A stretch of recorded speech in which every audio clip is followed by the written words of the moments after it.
Comment est diagnostiqué un trouble d'anxiété? Découvrez comment les troubles d'anxiété sont diagnostiqués, y compris les critères d'évaluation, les diagnostics différentiels et les traitements disponibles. Vous êtes-vous déjà retrouvé à ruminer des pensées négatives, imaginant le pire scénario dans toutes les situations? Ressentez-vous cette sensation inconfortable dans la poitrine, comme si le monde était sur le point de s'effondrer à tout moment?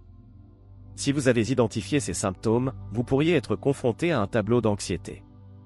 Mais pas d'inquiétude, toute anxiété ne signifie pas nécessairement un trouble. Après tout, l'anxiété est une émotion naturelle qui nous prépare à affronter des situations difficiles. C'est ce sentiment qui vous donne des papillons dans le ventre avant une présentation importante, par exemple. Le problème survient lorsque cette anxiété devient excessive, persistante et commence à interférer dans votre vie quotidienne. Si tel est votre cas, vous vous demandez peut-être, comment est diagnostiqué un trouble d'anxiété? Dans cet article, je vais vous expliquer le processus de diagnostic, depuis les premiers signes jusqu'au plan de traitement. Je vais vous donner ce petit coup de pouce pour rechercher l'aide professionnelle que vous méritez. Allons-y. 1. Évaluation initiale. Compréhension des symptômes. En cherchant à diagnostiquer un trouble d'anxiété, la première étape cruciale est de réaliser une évaluation initiale des symptômes présentés par le patient. Pendant cette phase, le médecin ou le professionnel de la santé mentale accorde une attention particulière pour comprendre la nature des symptômes du patient. À travers des questions attentives et une écoute attentive, il cherchera à comprendre en profondeur vos symptômes, notamment. Quels sont vos symptômes? La préoccupation excessive, l'irritabilité, la difficulté de concentration, la tension musculaire, l'insomnie et les crises de panique sont quelques exemples de symptômes courants associés à l'anxiété. Il est important de décrire chaque symptôme en détail, comme son intensité, sa fréquence et sa durée. Depuis combien de temps les ressentez-vous? La durée des symptômes est un facteur important pour le diagnostic. Savoir quand ils ont commencé et comment ils se sont manifestés au fil du temps peut fournir des indices précieux sur la nature de votre anxiété. Quelle est la gravité de vos symptômes? Interfère-t-il avec votre vie professionnelle, sociale ou personnelle? Évaluer la gravité de vos symptômes aide à déterminer l'impact de l'anxiété sur différents aspects de votre vie et le niveau de nécessité de traitement. Y a-t-il un déclencheur pour vos symptômes? Identifier les déclencheurs possibles de l'anxiété, tels que des événements ou des situations spécifiques, peut fournir des informations précieuses pour le diagnostic et le traitement approprié. 2. Examen physique et analyse de laboratoire. Étant donné que les symptômes d'anxiété peuvent être liés à d'autres conditions médicales, il est important d'exclure tout problème physique sous-jacent qui pourrait contribuer aux symptômes du patient. Ainsi, il est crucial de réaliser un examen physique complet afin d'écarter toute autre condition médicale sous-jacente pouvant contribuer à son anxiété. Le professionnel de la santé mentale effectuera un examen physique complet, cherchant à identifier des signes de problème thyroïdien. Une thyroïde hyperactive, hyperthyroïdie, peut provoquer des symptômes tels que le nervosisme, la tachycardie, l'insomnie et les tremblements, similaires à ceux de l'anxiété. Déséquilibres hormonaux.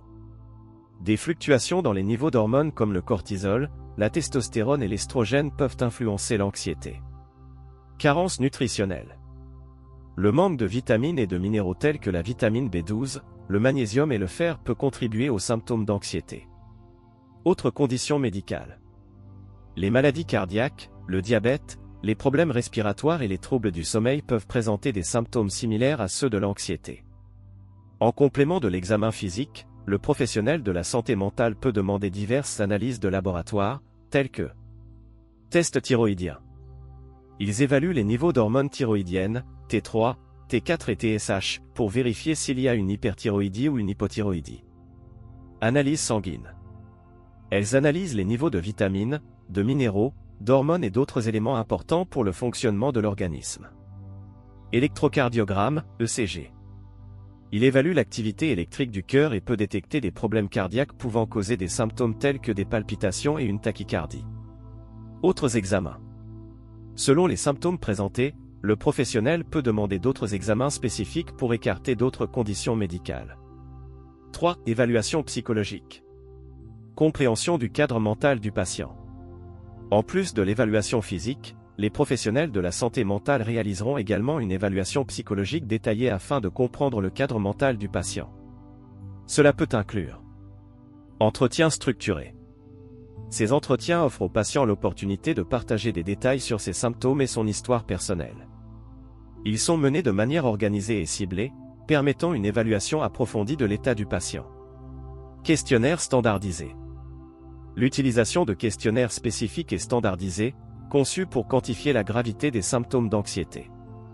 Ces questionnaires fournissent une mesure objective et comparable de l'intensité des symptômes, aidant à établir le diagnostic. Échelle d'évaluation des symptômes. L'utilisation d'échelles d'évaluation des symptômes permet aux professionnels de la santé mentale de mesurer l'impact de l'anxiété sur différentes sphères de la vie du patient. Ces échelles aident à identifier l'étendue de l'altération fonctionnelle causée par le trouble anxieux. 4 critères de diagnostic. Conformité aux critères cliniques. Pour être diagnostiqué avec un trouble anxieux, le patient doit répondre aux critères établis dans le Manuel diagnostique et statistique des troubles mentaux, DSM-5, qui est le principal système de classification utilisé par les professionnels de la santé mentale. Pour qu'un patient soit diagnostiqué avec succès, il est nécessaire qu'il remplisse les critères suivants. Présence de symptômes d'anxiété. Le patient doit présenter des symptômes d'anxiété cohérents, tels qu'une préoccupation excessive, une irritabilité, des difficultés de concentration, une tension musculaire, des troubles du sommeil et des crises de panique. Ces symptômes peuvent se manifester de différentes manières et doivent être observés pendant une période déterminée. Durée des symptômes. Les symptômes d'anxiété doivent être présents pendant une période spécifique, telle que déterminée par les critères établis dans le DSM-5. Cette durée est importante pour distinguer les épisodes d'anxiété passagère d'un trouble anxieux diagnosticable. Impact sur la vie quotidienne. En plus de la présence des symptômes, il est essentiel que ces symptômes aient un impact significatif sur la vie quotidienne du patient. Cela peut inclure des interférences dans les activités professionnelles, sociales, académiques ou personnelles de l'individu, affectant négativement sa qualité de vie et son fonctionnement général. 5. Diagnostic différentiel. Exclusion d'autres conditions médicales et psychiatriques. Il est fondamental de réaliser un diagnostic différentiel pour distinguer un trouble anxieux d'autres conditions médicales et psychiatriques pouvant présenter des symptômes similaires. Cela nécessite une évaluation minutieuse des symptômes du patient, ainsi qu'une revue détaillée de son historique médical et psychiatrique. Plusieurs conditions peuvent partager des symptômes communs avec l'anxiété, rendant le diagnostic différentiel essentiel pour un traitement approprié. Certaines de ces conditions comprennent dépression. La dépression peut présenter des symptômes superposés à ceux de l'anxiété, tels que des sentiments de tristesse, de désespoir et de perte d'intérêt pour les activités autrefois appréciées. Cependant, la nature prédominante des symptômes, ainsi que leur impact sur la fonction quotidienne, peuvent aider à distinguer entre les deux troubles. Trouble bipolaire. Le trouble bipolaire peut inclure des épisodes de dépression, de manie et d'hypomanie, qui peuvent être confondus avec des symptômes d'anxiété. Une évaluation complète de l'humeur, de l'énergie et du comportement du patient au fil du temps est cruciale pour différencier le trouble bipolaire de l'anxiété. Trouble de stress post-traumatique, TSPT. Le TSPT peut partager des symptômes d'hyperactivité autonome, d'évitement et de reviviscence des événements traumatisants avec les troubles anxieux. Cependant, la nature des déclencheurs des symptômes et la présence de flashbacks ou de souvenirs intrusifs sont des caractéristiques distinctives du TSPT. Trouble obsessionnel compulsif, TOC. Le TOC se caractérise par des obsessions et des compulsions qui peuvent se chevaucher avec les symptômes d'anxiété, en particulier lorsqu'ils impliquent une préoccupation excessive pour la sécurité ou des rituels de vérification. Cependant, la nature spécifique des pensées intrusives et des comportements compulsifs peut différencier le TOC de l'anxiété généralisée. En identifiant et en excluant d'autres conditions médicales et psychiatriques qui pourraient contribuer aux symptômes du patient, les professionnels de la santé mentale peuvent garantir un diagnostic précis et un plan de traitement efficace pour le trouble anxieux. 6. Plan de traitement individualisé. Vers la surmonte. Après avoir reçu un diagnostic précis, le professionnel de santé mentale s'engagera à élaborer un plan de traitement individualisé, adapté à vos besoins spécifiques. Ce plan peut inclure différentes approches thérapeutiques et stratégies, telles que thérapie cognitive comportementale, TCC.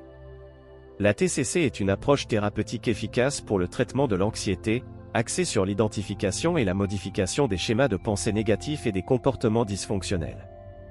En apprenant à reconnaître et à défier ces schémas, vous pouvez développer des compétences pour faire face à l'anxiété de manière plus adaptative. Médicaments.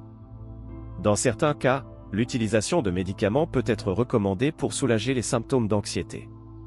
Ces médicaments peuvent inclure des antidépresseurs, des anxiolytiques ou des bêta-bloquants, en fonction de la gravité des symptômes et des besoins individuels du patient.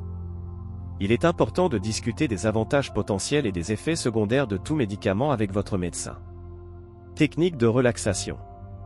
L'intégration de techniques de relaxation peut être une partie importante du plan de traitement de l'anxiété. Des pratiques telles que la respiration abdominale, la méditation de pleine conscience, le yoga et la biofeedback peuvent aider à réduire la réponse au stress et à favoriser une sensation de calme et de bien-être. Changement de mode de vie. Adopter un mode de vie sain peut avoir un impact significatif sur la gestion de l'anxiété. Cela inclut le maintien d'une alimentation équilibrée, la pratique régulière d'exercice, l'établissement d'une routine de sommeil adéquate et l'évitement de substances telles que l'alcool, la caféine et le tabac, qui peuvent aggraver les symptômes d'anxiété. Rappelez-vous que chaque individu est unique et peut répondre différemment à différentes formes de traitement. Il est donc important de collaborer étroitement avec votre professionnel de santé mentale pour élaborer un plan de traitement qui réponde à vos besoins et objectifs spécifiques.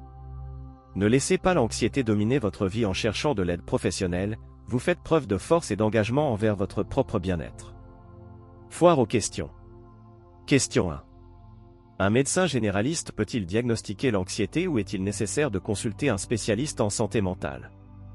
Bien qu'un médecin généraliste puisse effectuer une évaluation initiale de l'anxiété, il est souvent recommandé de consulter un spécialiste en santé mentale, tel qu'un psychologue ou un psychiatre, pour un diagnostic plus précis et un plan de traitement personnalisé. Question 2. Quels sont les principaux critères utilisés pour diagnostiquer un trouble anxieux? Les principaux critères comprennent la présence de symptômes d'anxiété pendant une période spécifique, ainsi qu'un impact significatif sur la vie quotidienne du patient, tel que défini par le DSM-5. Question 3. Quelles sont les principales différences entre l'anxiété normale et un trouble anxieux? L'anxiété normale est une réponse naturelle au stress et peut être utile dans certaines situations, tandis qu'un trouble anxieux est une condition médicale qui provoque une préoccupation excessive et des symptômes invalidants qui interfèrent avec la vie quotidienne du patient. Question 4. Quels sont les traitements disponibles pour le trouble anxieux?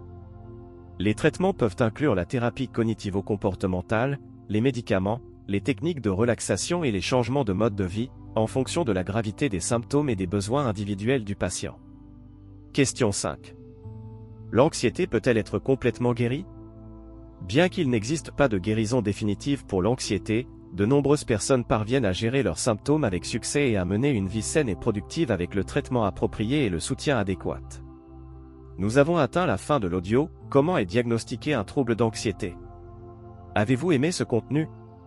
Partagez avec quelqu'un qui a besoin de soutien en ce moment.